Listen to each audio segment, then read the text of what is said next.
Hey, it's Lauren Messiah here, and today we have a business question. This question was emailed in. It says, Lauren, how do you stave off business copycats, non-legal action steps?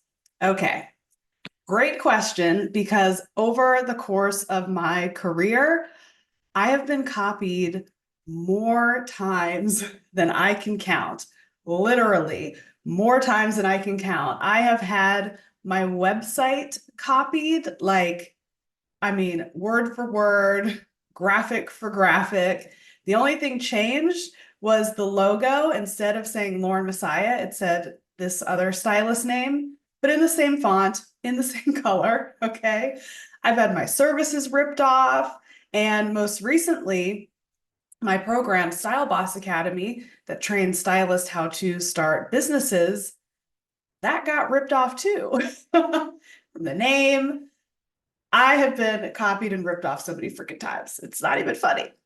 And when it comes to taking legal action steps, I completely understand why you asked for non-lawyer related action steps, because those steps are very expensive. And I'm talking very expensive.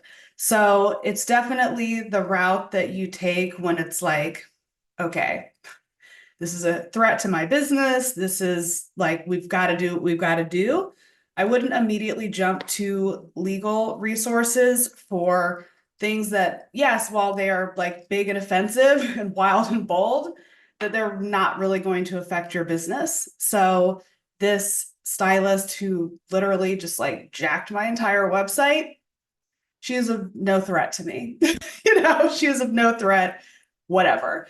Someone who copies an Instagram post that I did, that happens all the time too. It's of no threat to me. So I think the most important piece of advice that I can give you is understanding it literally doesn't matter. It literally doesn't matter most of the time. Is it annoying? Yes. Is it ridiculous? Yes. But is it going to hurt your business? Most of the time, no. So if it's not going to hurt my business, then I just don't give it energy. Earlier in my career, I would give it so much energy. Like I would be blasting them on Instagram stories. I'd be losing sleep and like getting worked up about it. I see, my students copying me to this day, and I'll have friends that'll be like, aren't you pissed? I'm like, whatever. Because here's what it boils down to. People can steal your copy, they can steal your graphics, they can steal your ideas, but what they can't steal is your magic. And people are buying your magic. So someone can literally copy everything I do, everything I teach, and they can try to teach it themselves.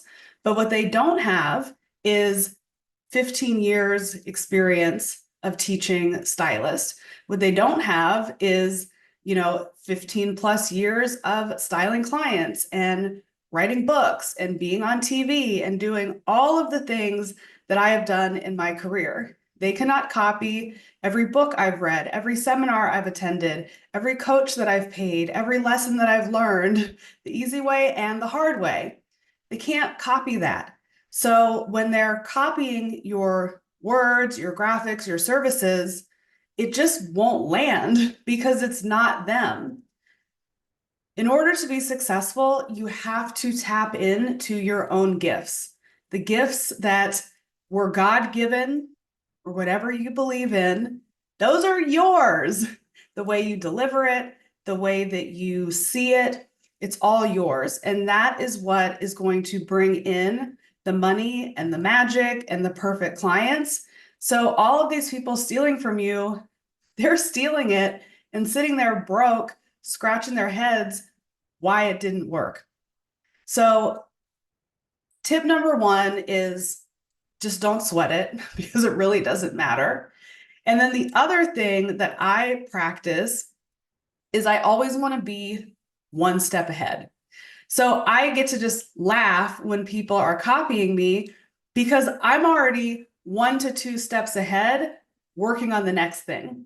So by the time they've copied me, they still haven't caught up. So it actually challenges you, or I'll just speak for myself, it challenges me to be a better business owner, a better coach, a better stylist, because I am always at least 1 to 2 steps ahead. So copycats, try it. You know, do your worst because it's literally only hurting you. It's not hurting me at all. So that's the advice that I would give. If anyone else has any advice on how they deal with copycats, because you really can't stave them off because they're just coming. And actually, I'll throw in a third piece of advice. And I know everyone hates to hear this, like, oh, imitation's like the sincerest form of flattery, or however that statement goes. But it really is true. So I will use copycats as a confirmation that, like, baby, I'm the blueprint. Like, I am the shit. I am the leader, the trend setter. Like, awesome. Somebody wants to copy me. They clearly, I'm doing something right. I'm worthy of copying.